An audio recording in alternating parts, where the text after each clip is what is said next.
My one ovary. I have one ovary, only one. Is that a weird thing for me to tell you? Starting a conversation with the word ovary sometimes throws people off. Maybe because we don't normally discuss our reproductive organs with strangers.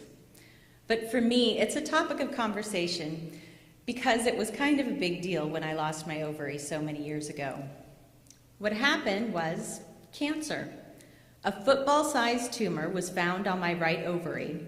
When they took the tumor out, they took the ovary with it. I was 15 at the time. I never thought much about my ovaries or how important they might be to me in the future. My big concerns at the time were missing school and losing my hair from chemotherapy, not babies. I was 15. Well, hair grows back, ovaries don't. It wasn't until I was approaching the big 3-0 that I really considered the value of ovaries. It was then that my husband and I realized we'd like to be parents.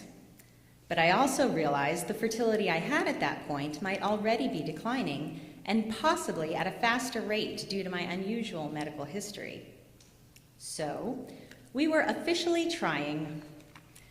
After months of temperature taking and charting and no pregnancies, we decided we needed to consult with someone who knew more than we did. This doctor gave us 1 more month to try to conceive before he ran the battery of tests that normally are run. Because of my history, he wanted to add a fertility drug to the mix in order to spur ovulation, which is important in the whole baby-making process, but not guaranteed when you have 1 ovary, a lot of scar tissue, and have had chemotherapy. It turned out my remaining ovary was a bit of a slacker and just needed drugs. And so I was pregnant. And oh my God, I was pregnant. I didn't even know what to do or how to act or who to tell or how happy to be or anything, because it's wonderful and all, but it's pretty scary too. You have a living creature inside your body. That's like science fiction. Except it wasn't fiction at all. It was the real deal. And so I did all of the things you do the first time you're pregnant. Quit coffee, quit alcohol, quit sleeping regularly, quit having a normal emotional reaction to anything. You know, normal pregnant woman stuff. And this was life. And I was accepting that I was a normal pregnant woman. Despite my cancer and all the things that went with it, I was just plain, boring, normal. So, in my second trimester, when I started throwing up, I had no reason to believe it was anything but a virus, and neither did the doctors. Until I didn't get better. I couldn't keep anything down at all. So off we went to labor and delivery, at which time we discovered that all the vomiting had caused me to start having contractions. They gave me drugs to stop the contractions, but I was still vomiting and in pain. I was only 23 weeks pregnant. This was not how I pictured my first pregnancy. An X-ray confirmed scar tissue from my surgeries years ago was not cooperating with my growing uterus and my shifting insides. The scar tissue had wrapped itself around parts of my digestive system and shut it down completely. Less than an ideal situation for anyone, for sure, but especially for a pregnant woman. I will spare you the details of the ways they tried to resolve this issue before they finally decided surgery was the only option. They convinced me that the little baby girl in my uterus would be fine during surgery, just in a very deep sleep. Not officially a mother yet, and already faced with how to keep my child safe, I was beside myself.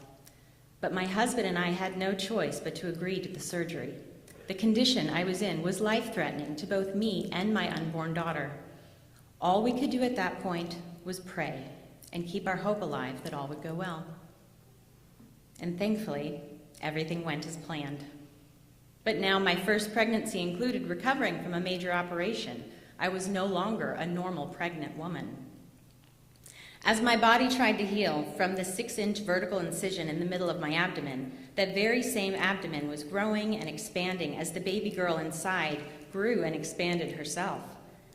I noted every movement she made and how long it had been since the last one. I kept a food journal and a water journal, and I kept a close watch on that healing incision, which required me to change the bandages a couple times a day at least. I was determined to do everything right so nothing else would go wrong with the pregnancy. I took walks and I did yoga to regain my strength. I needed to be strong as I had decided to have a natural birth. She had already been exposed to so many drugs. I just couldn't let her be exposed to any more if there was a way to avoid it.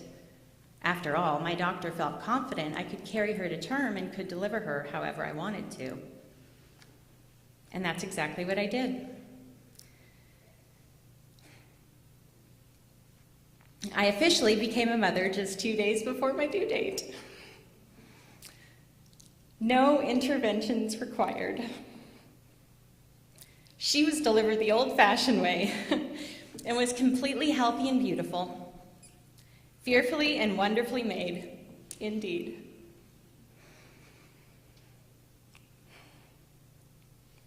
We gave her the middle name Esperanza, which means hope in Spanish.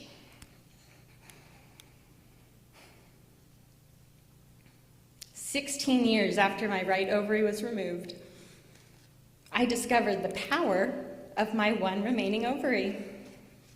I'm pretty proud of it, especially because it worked all by itself 3 years later when I became pregnant with my second daughter.